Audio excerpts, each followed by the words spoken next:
हम घर में पिज्जा बना रहल छियै, तऽ जिनका सिखबाक अछि सीख सकै छी। पिज्जा बेस बाहर भेटै छै, पूरा चीज देलियै हन एहिपर में, और एकटा पिज्जा हैया तैयार भऽ गेलै हन।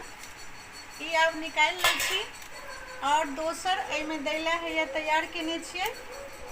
तऽ केना हम एहिमे सब चीज देलियै हन, की सब देलियै हन से देखाबै छी। पहिने तऽ ई पिज्जा बनि गेल छै, एना कऽ देख लियौ तरमे कुरकुर भऽ गेलै। तऽ एहिके आब निकालि लेबै, चीज वगैरह सब पिघलि गेल छै। एकटा पिज्जा बनके तैयार भऽ गेल छै, और तावा पर में एल्युमिनियम वाला बर्तन देबै, तखन जे छै से ई पिज्जा बना रहल छियै, देखाबै छी आगू। देखियौ ई गरम जहन भऽ गेलै हन ने तावा पर में ई बर्तन, तऽ एहिमे हल्का मीठा तेल देबै। अपना बिहार वाला राई तेल नहीं देबै, मीठा तेल पड़ै छै एहिमे। और आब जे ई पिज्जा हम तैयार केने छियै, ई हम एहिमे एना कऽ दऽ देबै। देखियौ एना कऽ सब दऽ देलियै हम। अब एके ढकि कऽ 10 मिनट तक पकबै के छै। फेर देखाबै छी दोसर पिज्जा जखन बनेबै तऽ की सब देलियै ओहिपर में। देखियौ पिज्जा पार्टी भऽ रहल छै, एकटा बनि कऽ तैयार छै। ई वाला पिज्जा बेस छै ने से खरीद के आयल छै। बेटा हमर प्याज सब काटे में मदद कर रहल छै।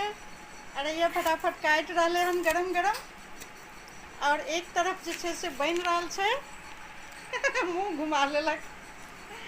देखियौ दोसर पिज्जा बनि रहल छै, एकटा तऽ निकलि गेलै हन, और 4-5 मिनट भेलै हन, लेकिन एखन नहीं भेलै हन। देखियौ जते ई चीज छै ने ई पिघल जेतै बाद में। एखन 10 मिनट होय में बाकी छै, 10 मिनट में पिघल जात। एकरा ढकि कऽ और पकबियौ थोड़ी देर। देखियौ एक दिसन पिज्जा पार्टी भऽ रहल छै, एकटा पिज्जा एम्हर खत्म भऽ रहल हन, और दोसर पिज्जा बनि रहल छै। कनिक और हेतै, 10 मिनट नहीं भेलै एखन। और तेसर पिज्जा जे छै से आब एम्हर बर्तन में तैयार करबै। देखियौ ई पिज्जा बेस छै ने, एहिमे छेद जेम्हर से छै ने तै कात ऊपर रखबै। खरीद कऽ आनै छियै ई हम, ओना तऽ हम बेसो घरे में बना लै छियै, पर पिज्जा बेस लेकिन बौआ आइ बाहरे से लऽ आनलकै तऽ कहलिए जे अहाँ सबके देखाबै छी। ओहो हम कहियो देखायब, हम घर में जे पिज्जा बेस बनबै छियै से। अहाँ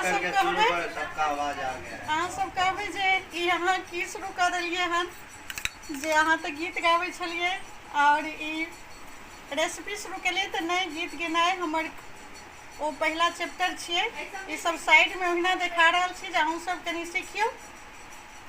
तऽ ये देखियौ पूरा हम बढ़िया से लगा देलियै हन। पिज्जा सॉस आबै छै से देलियै हन।